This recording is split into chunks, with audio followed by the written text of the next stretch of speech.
किस बात की प्यारे, वहां खाली हाथ जाना है। धन्यवाद। धन्यवाद सभापति जी। फाइनेंस बिल 2025 पे आपने मुझे मेरी बात रखने का मौका दिया। सभापति जी, युवा बेरोजगार है, पढ़ा लिखा बेकार है, मिलता ना रोजगार है, ऐसी हमारी सरकार। सर, मैं अपनी बात को शुरू करते हुए मेरे मन में कुछ पीड़ाएं हैं, वो आपके सामने क्योंकि चेयर से ही कह सकते हैं। सर, बलिया की बेटी प्रिया चौहान जिसका शव सर पेड़ पे लटका मिला, तकलीफ दे है। सर, काशी हिंदू विश्वविद्यालय में पीएचडी के प्रवेश परीक्षा शिवम सोनकर को के साथ न्याय नहीं हो रहा है। सर, वो प्रवेश परीक्षा के लिए आंदोलन कर रहा है। संत कबीर नगर में राजभर समाज के घर जला दिए गए। मथुरा में होली पर दलितों पे हमला हुआ और जेल भी वही गए।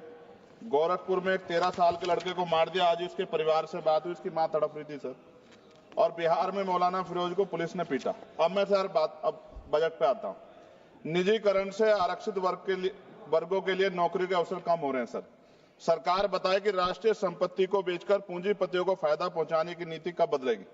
जीडीपी का केवल 2.9% शिक्षा पर और 1.98% स्वास्थ्य पर खर्च किया जा रहा है। सरकारी अस्पतालों में डॉक्टर और दवाइयां नहीं है। शिक्षा और स्वास्थ्य बजट पर जीडीपी का कम से कम 6% पैसा खर्च किया जाए।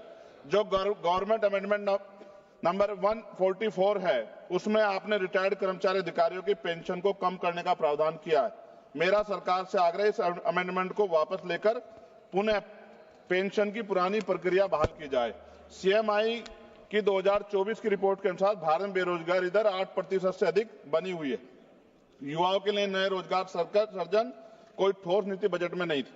केंद्रीय बजट 2025 मनरेगा तथा आवंटन 86,000 करोड़ रुपए पर अपरिवर्तित कार्यक्रम 9,754 करोड़ रुपए के घाटे पर चलने के बावजूद 2025-26 के बजट में धन आवंटन में कोई बढ़ोतरी नहीं की गई, जबकि मनरेगा ग्रामीण रोजगार में महत्वपूर्ण भूमिका निभाता है। लगातार रुपए कीमत गिर रही, जो चिंता का विषय, ये हम प्रधानमंत्री जी के मुंह सुनते थे जब वो मुख्यमंत्री हुआ करते थे। प्राय देखने में आता है किसान अपने ऋण के कारण आत्महत्या कर रहे हैं और सरकार उनके ऋण माफ नहीं कर रही, जबकि दूसरे बड़े बड़े उद्योगपति और कंपनियों का ऋण माफ किया जा रहा है।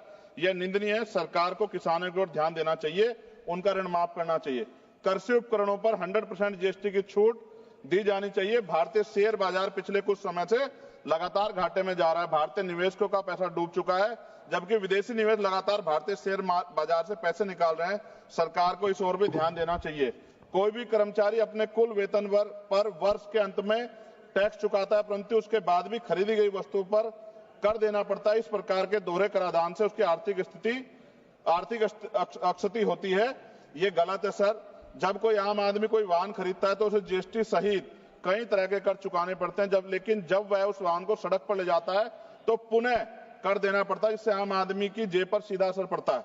सरकारी स्कूलों में शिक्षा की स्थिति अत्यंत दयनीय है, जबकि दूसरी ओर निजी स्कूलों में शिक्षा इतनी महंगी हो गई है कि गरीब बच्चों को महंगी फीस, किताबें, बैग और ड्रेस के कारण शिक्षा से वंचित होना पड़ रहा है। महोदया, निजी स्कूलों की कालाबाजारी बंद होनी चाहिए और शिक्षा इतनी सस्ती होनी चाहिए कि हर व्यक्ति तक पहुंच सके, और प्राइवेट स्कूलों पे कैप हो कि वो ज्यादा फीस न ले सकें। साथ साथ उत्तर प्रदेश में, जी खत्म करूंगा, उत्तर प्रदेश और अन्य राज्यों में मानव तस्करी, आप तो सभापति जी खुद महिला है, ये मामला आप गंभीरता से सुनना, मेरी ये बहुत बड़ी चिंता है। उत्तर प्रदेश और अन्य राज्यों में मानव तस्करी के संगठित गिरोह सक्रिय हैं। जैसे उत्तर प्रदेश के सोनभद्र से अन्य राज्यों में लड़कियों को बेचा जा रहा है। राजस्थान में लीज पर बेटियों को बेचा जा रहा है। बेटियों के खरीद फरोख्त के मामले सामने आए, लेकिन सरकार कोई ठोस कदम नहीं उठा रही।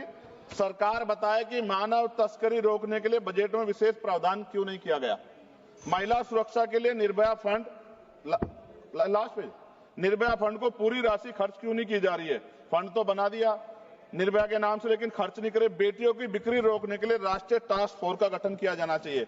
सभापति जी, ये मेरे हाथ में कटिंग है जिसमें लिखा है कि लीज पर बिक रही हैं बेटियां, कर्ज उतारने माता पिता भेज रहे हैं।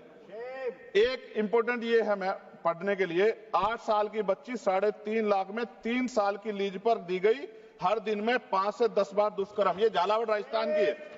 ये भारत है, ऐसा भारत जहां बेटियों को बेचा जाए, लीज पे दिया जाए और सरकार हाथ पे हाथ रखे तमाशा देखे, ये अच्छा नहीं है। अंत में न्यायपालिका में SC, ST, OBC व अल्पसंख्यकों की संख्या बढ़ाने पर सरकार क्या कर रही है।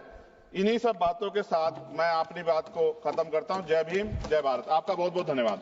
माननीय श्री N.K. प्रेमचंद्रन जी। लगभग